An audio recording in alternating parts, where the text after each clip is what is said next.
देखो जी, आज का जो हमारा टॉपिक है वो है ट्रांसपोर्टेशन ऑफ ऑक्सीजन। ठीक है ना? ठीक है, ब्लड में, इन ब्लड, ब्लड में हमारा ऑक्सीजन का ट्रांसफ़र करना। ठीक है बेटा, अब देखें आपके पास ये क्या है? लंग्स हैं। ठीक है, लंग्स में क्या हुआ कि ब्लड में ऑक्सीजन चली गई और ब्लड से कार्बन डाइऑक्साइड इसके अंदर चली गई। ठीक है, ये दो गैसेज हैं। अब इसने जो गैस ऑक्सीजन है इसने ऑल सेल्स पे पहुंचना है, ऑल सेल्स से पहुंचना है। कहाँ से? लंग्स से। कहाँ से? लंग्स से।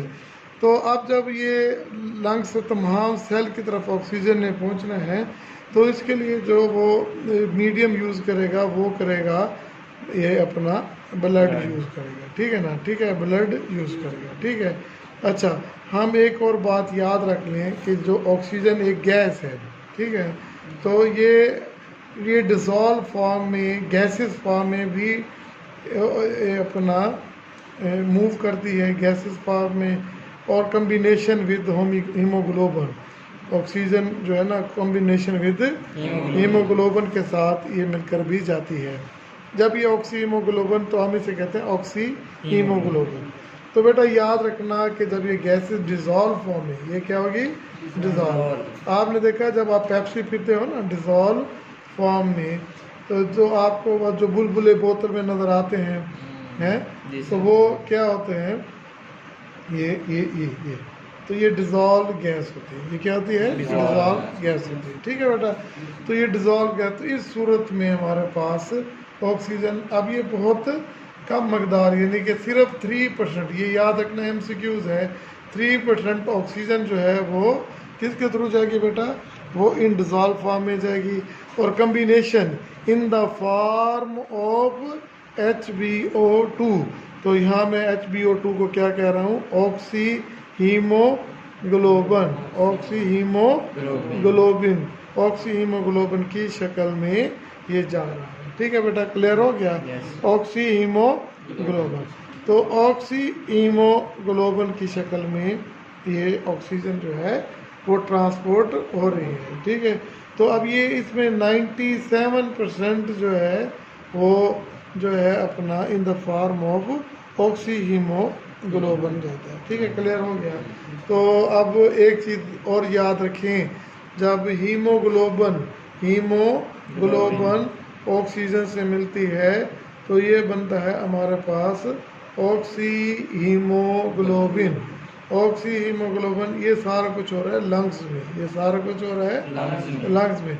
एक बात ये याद रखना कि जैसे ही किसी एनवायरनमेंट में कार्बन डाइऑक्साइड की कंसंट्रेशन ज़्यादा होती है तो हीम ऑक्सीजन अलहदा हो जाती है और जो है कार्बन डाइऑक्साइड साथ में अटैच हो जाती है। ठीक है बेटा, देखो अब ये टिश्यू में जब जाएगी, ठीक है, अब टिश्यू में क्या होगी? वहाँ पे कार्बन डाइऑक्साइड ज़्यादा मकदार में होगी, तो टिश्यू में ये HbO2 रिवर्स प्रोसेस होगा, है, तो ये Hb अलहदा हो जाएगा और ऑक्सीजन जो है वो अलहदा हो जाएगी।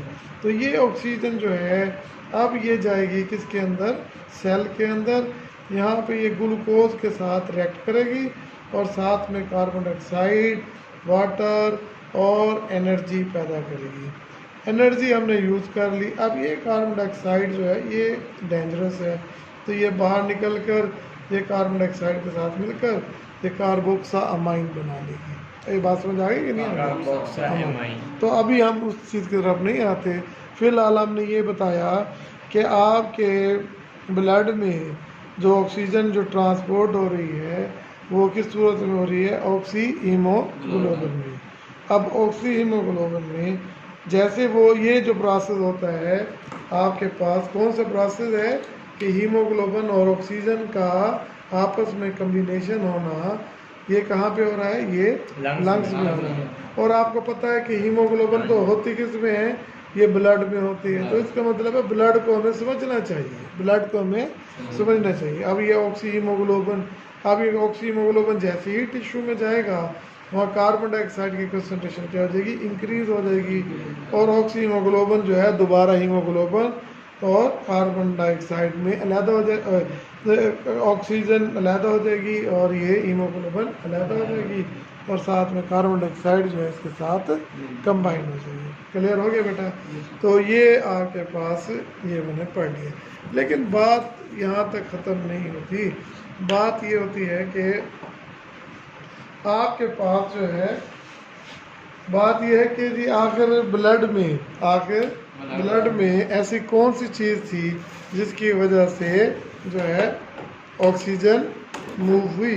ठीक है बेटा, याद रखना कि आपके पास देखो ये आपके पास ब्लड है, ठीक है, ठीक है, आपके पास ये RBCs है, ये क्या है RBCs है, और ये सारा मेरे पास प्लाज्मा है, ये प्लाज्मा है, ठीक है ना, ठीक है। अब ये मेरे पास सेल है, ये मेरे पास सेल है, ये मेरे पास क्या है बेटा सेल है, ठीक है। अब ये देखो मेरे पास ऑक्सीजन यहाँ डिज़ोल्व फॉर्म में ये कितनी है 3% है, और ये आपके पास इस जगह पर है हीमोग्लोबिन, क्या है हीमोग्लोबिन। अब हीमोग्लोबिन तो RBCs के अंदर ही होती है, ठीक है। तो अब हीमोग्लोबिन के अंदर ये देखिए ये हीमोग्लोबिन के साथ ऑक्सीजन ने अटैच होना है, तो याद रखना हीमोग्लोबिन के दो हिस्से होते हैं। हीमोग्लोबिन के एक होता है हीम पोर्शन, एक होता है हीम पोर्शन, क्या होता है हीम पोर्शन है, और दूसरा होता है ग्लोब्यूलिन पोर्शन। अब ये तो होती है प्रोटीन, ये तो क्या होती है प्रोटीन। अब हीम पोर्शन में हमारे पास आयरन होता है, क्या होता है आयरन। ये 4 होती है चेन, कितनी चेन होती है 4, ये हिम की ये 4 चेन होंगी, ठीक है ना, क्लियर हो गया ना।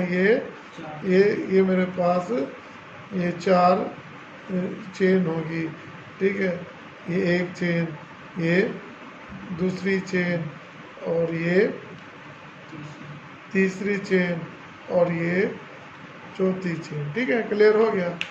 अब इन सब के दरमियान ये एक आयरन हीम होता है, ठीक है ना, क्या होता है हीम के साथ ये बॉन्ड बनाते हैं, ठीक है। तो ये जो आयरन है, ये जो आयरन है ये इस ऑक्सीजन के साथ अटैच, ये 4 ऑक्सीजन यहाँ पर अटैच हो गई, तो ये ऑक्सीजन इस आयरन के साथ। तो ये आपका MCQs है कि आपके पास ऑक्सीजन जो है वो किस जगह पर अटैच होना है, तो वो आपके पास आयरन में अटैच होगा, ठीक है। कहाँ पे अटैच होगा आयरन में अटैच होगा, और जब वो आयरन में अटैच होगा तो वो क्या होगा ऑक्सी हीमोग्लोबिन बना देगा। अब ये ऑक्सी हीमोग्लोबिन हमारे पास बन गया, ठीक है। अब इसका टारगेट क्या है, जब तक ये ऑक्सीजन को छोड़ेगा नहीं तो ये यहाँ पे, अब यही ब्लड जब आपका किधर पहुँचता है टिश्यू में पहुँचता है, तो आपके पास ऑक्सीजन इसके साथ इस थ्रू भी आएगी और इसके थ्रू भी आएगी, क्लियर हो गया। तो वो उसकी मेन रीज़न क्या होती है, मेन रीज़न ये होती है कि ये कार्बन डाइऑक्साइड, जैसे कार्बन डाइऑक्साइड की कंसनट्रेशन ज़्यादा होगी ऑक्सीजन यहाँ से डिटैच हो जाएगी हीमोग्लोबिन से, और वो इसके साथ आकर टिश्यू में चली जाएगी और हमारे पास प्रोसेस होगा, ठीक है बेटा, क्लियर हो गया। तो अब आपके पास कोई पूछेगा कि ऑक्सीजन में हीमोग्लोबिन का क्या रोल होता है, ठीक है बेटा। अब आपके सामने एक और कैलकुलेशन में पेश करता हूँ, एक और कैलकुलेशन पेश करता हूँ। देखो भाई याद रखना, ये समझ आ गया ना। तो मेरे पास 100 ml ब्लड है, 100 ml ब्लड है, डेसीमीटर मेरे पास 100 क्यूबिक ml मेरे पास क्या है ब्लड है। तो मैं कहता हूँ इसके अंदर ये 5 ग्राम हीमोग्लोबिन है, कितने भाई है 15 ग्राम हीमोग्लोबिन, ठीक है, क्लियर हो गया। देखो भाई अब वो कहता ये है कि आपके पास 1 ग्राम जो हीमोग्लोबिन होती है वो अटैच होने की कैपेसिटी रखती है 1.34 ml ऑफ ऑक्सीजन, ये इतनी ऑक्सीजन के साथ अटैच होने की कैपेबिलिटी रखती है। तो अब इसका मतलब क्या हुआ कि 100 ml ब्लड जो है वो कितने करेगा 15 ज़रब 1.34, तो ये होगा 20.1 ml ऑफ ऑक्सीजन। ठीक है, ये हमारे जिस्म में मूव होगी, ये डिलीवर होगी, कैरी करने की कोशिश करता है। तो अब लेकिन जब मैंने एक्चुअल किया, एक्चुअल अमाउंट की क्या है, एक्चुअल अमाउंट की, तो वो निकली हमारे पास 19 ml। कितनी निकली 90 ml। तो इसका क्या मतलब हुआ, इसका ये साफ मतलब हो गया कि भाई यहाँ कि आपके पास जो हीमोग्लोबिन होता है is not 100% saturated with oxygen.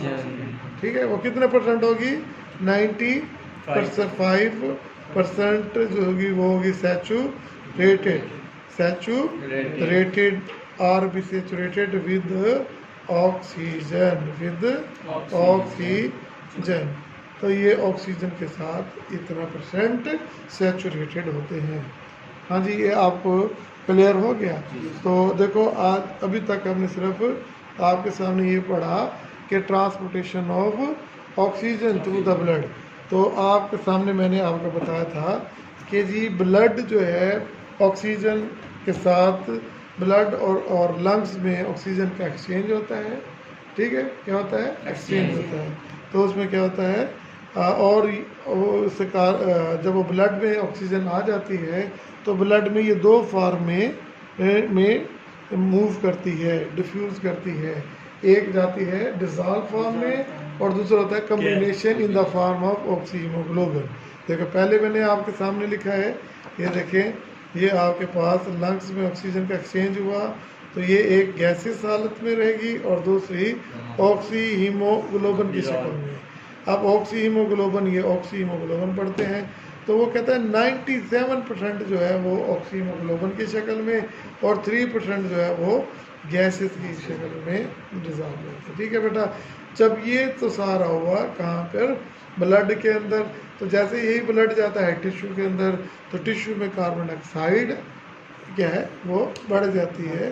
तो कार्बन डाइऑक्साइड कहता है कि जहाँ भी होता है तो वहाँ ऑक्सीजन रिलीज हो जाती है और हीमोग्लोबिन कार्बन डाइऑक्साइड के साथ अटैच होगी। तो ऑक्सीजन डिटैच हुआ सेल के अंदर, ये देखिए ये आपका सेल है, सेल के अंदर ऑक्सीजन गई और उसमें ग्लूकोज के साथ मेटाबोलाइज हुआ और आपके पास एनर्जी हासिल हुई।